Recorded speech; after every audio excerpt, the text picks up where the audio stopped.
focuses on understanding how mitochondrial dysfunction affects the survival of brain cells in Parkinson's.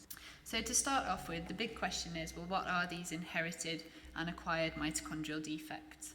Here they are within just a normal cell within our body. They're known as the batteries of our cell.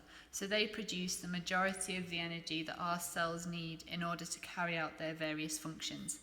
And they do this by a piece of machinery called the electron transport chain. So there are lots of mitochondria within individual cells, and what we find is that cells that need a lot of energy, so for example our brain cells and our muscle cells, tend to have a lot more mitochondria. So if the mitochondria stop working, there's a decrease in the amount of energy in the cells, and the cells then no longer work properly. But what's important for my research is that we also understand a little bit about mitochondrial DNA. So I'm sure you're all familiar with the chromosomes that are found within the nucleus of every cell in our body. There's 2 copies of each chromosome, and we get one set of chromosomes from our mum and one set of chromosomes from our dad. And the vast majority of all our genetic material is contained within these chromosomes. There's millions of genes found within them, and they're essential for determining our characteristics, so for example our hair colour and eye colour, our height and so on. And they are also essential for the vast majority of the functions of our cells. So for example, they keep our heart cells beating and they keep our brain cells communicating with each other. But importantly for the mitochondria, the vast number of the majority of genes that are essential for helping the mitochondria to work properly and produce energy are also found within the DNA in our chromosomes. However, there is also a much smaller piece of DNA found actually specifically within the mitochondria. And as you can see, it looks quite different to the chromosomes. It's very small and it exists in this little circle. Now, unlike the nuclear genome that contains millions of genes, there's only 37 contained within the mitochondrial DNA. But these are very important genes because they all allow for the different components of the energy generating machinery to be formed. Importantly, mitochondrial DNA is only inherited from our mothers. So while I have the same mitochondrial DNA as my mum and she has the same as her mum, I can pass my mitochondrial DNA on to my children, but my brother, for example, will not pass his mitochondrial DNA on to his. So it's important for the rest of my talk that we remember that the mitochondria and their function are encoded both by the DNA within our nucleus and also this small piece of DNA within the mitochondria. So I said I wanted to introduce a different type of disease to you, and these are the mitochondrial diseases. Now you may be familiar with some of these diseases because they've been in the news quite a lot recently, considering some of the controversial research that's been highlighted trying to help women who are affected by mitochondrial disease have healthy children. But mitochondrial disease can actually give us quite a lot of information about how changes in the mitochondria affect the survival of brain cells. And hopefully, as you'll see as I go through my talk, this can give us a lot of information that we can also apply to Parkinson's. So mitochondrial diseases are quite a rare group of diseases. They're neurological disorders, so they predominantly affect the brain, but they also affect our muscles as well. But they're a very broad spectrum of diseases. So patients who are affected by mitochondrial disease could have very mild symptoms. So for example, they might just have slight drooping of their eyelids, or they can also have everything on a spectrum all the way down to very severe forms of disease. And actually in some cases, some mitochondrial diseases are fatal very early on in life. So there are some children that are born with these diseases that will die within a few hours or even days after birth.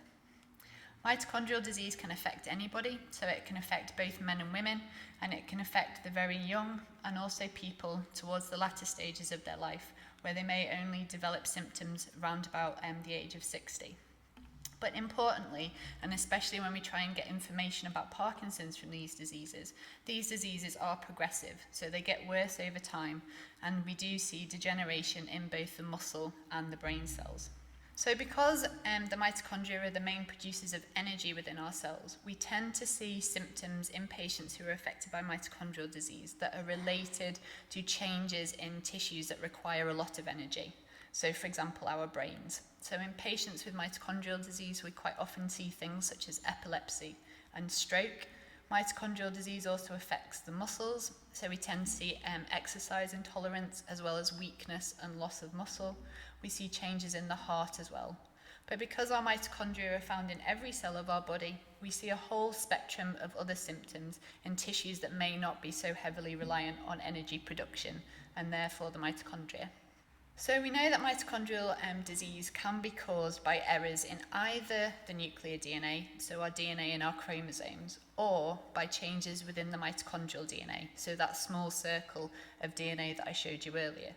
But both these mutations can be inherited, the mitochondrial DNA mutations from mothers and the nuclear mutations from either parent.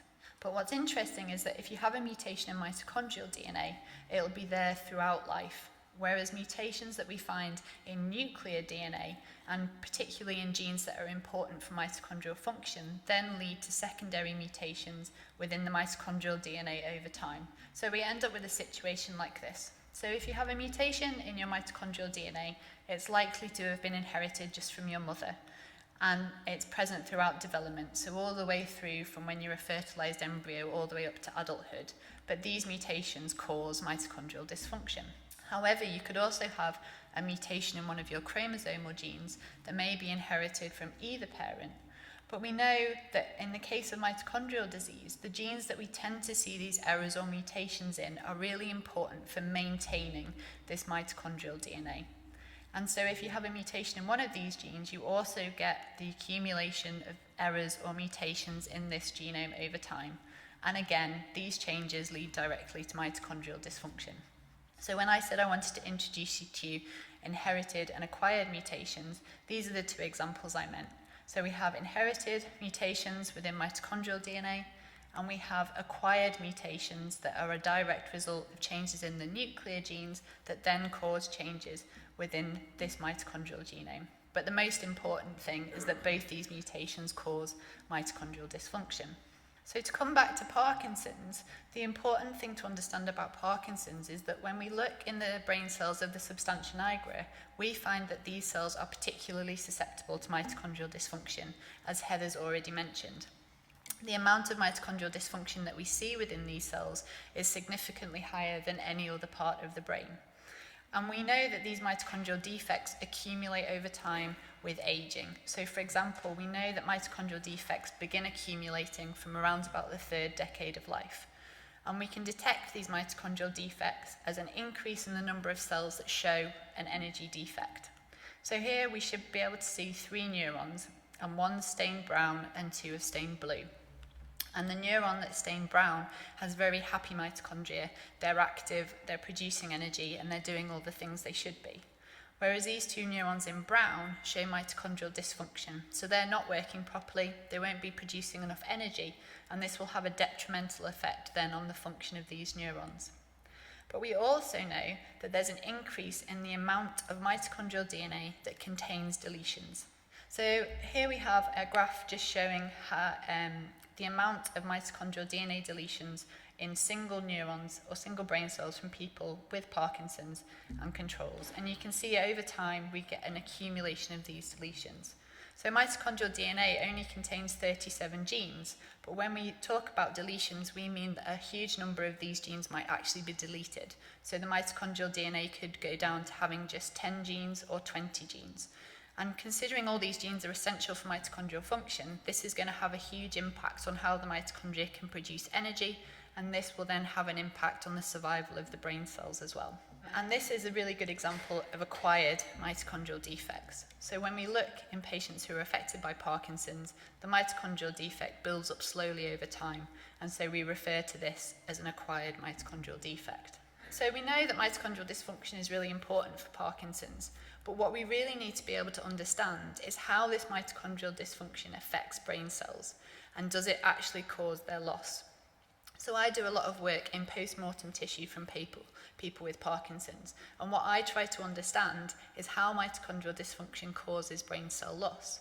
But when you look in post-mortem tissue, that's tissue from people towards the end of their life, and it's sort of a snapshot of a period of time. But ultimately, what we need to be able to do is almost go back in time and have a look and see how the mitochondrial dysfunction accumulates and how it affects these brain cells. So we're sort of stuck in a bit of a conundrum, really, because we don't know whether or not aging causes changes in the mitochondria that stops them working, and this then leads to brain cell loss. But the converse could also be true, in that actually it's the mitochondria becoming dysfunctional that causes the age-related changes that we see in these cells, and this then leads to the brain cell loss. So I'm sure many of you are thinking, oh, well, why are you interested in studying the mitochondrial diseases then if you're trying to work out what happens in Parkinson's? Well, the main benefit of looking at the tissue from these people is that what we can do is we can look at brain cells and we can look at differences between brain cells that have always had a mitochondrial defect, so a defect that's been inherited, and compare those to brain cells in which the mitochondrial defects built up over time, very similar to what we see in Parkinson's. And by doing this, what we can do is we can learn how brain cells might respond to mitochondrial changes and mitochondrial failure. So if we come back to the little schematic again, by looking in patients who have acquired defects, we can begin to address this question of whether or not aging and the mitochondrial dysfunction that we see associated with that causes brain cell loss. While in the patients who have inherited changes, we can see whether or not mitochondrial dysfunction all the way through life causes changes similar to what we see in aging, and this then causes the brain cell loss that we see in people who are affected by Parkinson's. And ultimately, what we hope to be able to do is to use these patients to try and find clues about whether or not brain cells can respond to mitochondrial dysfunction. And ultimately, then, we want to try and find new ways to help protect cells against a loss of function within the mitochondria, and therefore help them to survive for longer. So what I'd like to do now is just talk to you a little bit about some research and some data that we've collected by looking at these patients with inherited and acquired mitochondrial defects. And hopefully I'll then be able to convince you that looking at these patients can actually give us a lot of information that we can then apply to the changes that we see in Parkinson's. So what we did was to take substantia nigra from people who had inherited and acquired mitochondrial defects. And we did two things.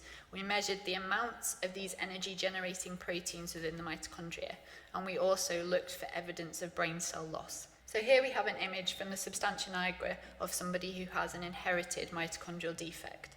So you should be able to see 3 neurons here, and 2 of them have stained really nicely brown. And this tells us that there's normal amounts of energy-generating proteins. These neurons will be working normally, and their mitochondria will be happily producing energy. But you should be able to see here that there's a neuron that's much paler, and this neuron has a reduction in the energy-generating machinery. So it won't have as much energy, and it won't be able to function properly, and this neuron may be then one of the ones that goes on to be lost. But we see similar changes in people who have acquired defects. So here again you can see 2 cells that have stained nicely brown, so they have normal levels of energy generating proteins, and you can see one down here that's much fainter. So this again has a reduction in these energy generating proteins, and it won't have as much energy to carry out its functions. But we can also look at how the mitochondria are functioning. So this is the same stain as I showed you before, with 2 brown neurons where the mitochondria are functioning properly, and a blue neuron here where the mitochondria aren't working properly. So what we can do is we can count up the number of cells that show normal energy generation and the number of cells that show abnormal energy generation. So when we quantified this, we then compared the data that we got to people who were affected by Parkinson's. So here all we've done is we've worked out the percentage of cells that show a reduction in their energy generating capacity. And in purple we have people who are affected by Parkinson's, in blue people who have acquired mitochondrial defects, green is people with inherited defects, and the blue is the control. And you can see that we found similar changes in all these 3 groups. But what's interesting is that the amount of mitochondrial changes and defects in the people who have acquired mutations is similar to people who are affected by Parkinson's, whereas the people who have acquired mitochondrial defects, so these defects that build up over time, show much higher levels of these reductions in energy generating proteins. But this was made even more interesting when we looked at cell loss. So here we've just quantified the percentage of cell loss within the substantia nigra. So again, purple represents people affected by Parkinson's, pale blue is acquired mitochondrial defects, green is inherited, and this turquoise is control. And we found that the people who had acquired mitochondrial defects, so this defect that built over time, showed a similar amount of cell loss to people who were affected by Parkinson's. In, again, these people, again, the mitochondrial defect builds up over time with aging. But in the patients who had an inherited mitochondrial defect, there was hardly any cell loss at all, and the number of cells within their brains and their substantia nigra was almost comparable to the control group. And I think this is particularly highlighted by this one example. So in one patient we had, they showed nearly 50% of their cells showed a reduction in energy generating capacity. So in red, we're just showing you this single patient who had an inherited mitochondrial defect, and in blue, we're comparing it to all the patients with acquired defects. And you should be able to see that they have much higher levels of reductions in energy generating proteins, but when we look at cell loss, she shows hardly any cell loss at all, and the vast majority of her neurons within the substantia nigra are intact. So this led us to formulate the hypothesis that brain cells might be able to respond to mitochondrial defects if they're there all the time throughout development and they've been inherited. As the neurons develop, they've somehow managed to respond to the changes in the mitochondria, and they've managed to survive into adulthood and further. So what we wanted to then try and see was whether or not we might be able to therefore help all brain cells to respond to mitochondrial dysfunction and therefore help them to survive, so that we might then be able to find new treatments and new ways to protect these cells in people affected by Parkinson's. So how are we moving this research forward? Well, what we're now trying to do is to try and have a look again in these patients and see exactly how their brain cells are responding to mitochondrial defects. So here we have a single neuron within the substantia nigra, and what we're doing here is looking at the amounts of different proteins that are important for different functions of the neurons. And we can do this using something called fluorescence, which means that we can look at 3 different colours and 3 different types of protein within a single cell. So in green, what we can do is look at energy producing proteins. We can also look at the amount of mitochondria. So for example, if a cell is showing mitochondrial dysfunction, maybe it wants to try and produce more mitochondria so that the overall level of energy that's getting produced remains above normal levels. We're also looking at mitochondrial fission. So when Heather was speaking, she told you that mitochondria like to all stick together in these nice networks. And we know that the amount of mitochondria that stick together in this way is a good indicator of how happy and how functional the cell is. So we're trying to have a look and see whether or not the mitochondria might all stick together so that any changes in the mitochondria is spread out over the network rather than being restricted to single mitochondria. So what we're doing now is to look at changes that occur within substantia nigra brain cells that have mitochondrial defects. We're really interested in looking at how these brain cells work, how they produce energy, the health of the mitochondria, and also how unhealthy mitochondria may be removed from these cells. And when we know why the brain cells seem to survive better in people who have inherited mitochondrial defects, we're then going to look for drugs that might help these cells achieve this response and survive longer and be more healthy with advancing age, and therefore in people affected by Parkinson's. So our drug screen we're developing in collaboration with a company called Novartis. So Novartis have this really interesting library of over 1 million compounds. Now these compounds range from things like extracts from bacteria to compounds that they found in deep sea mud to drugs that have been proposed to be really beneficial for a particular type of disease but have been found to be inactive or not as good as they thought they were going to be, so they're trying to find new purposes for these drugs.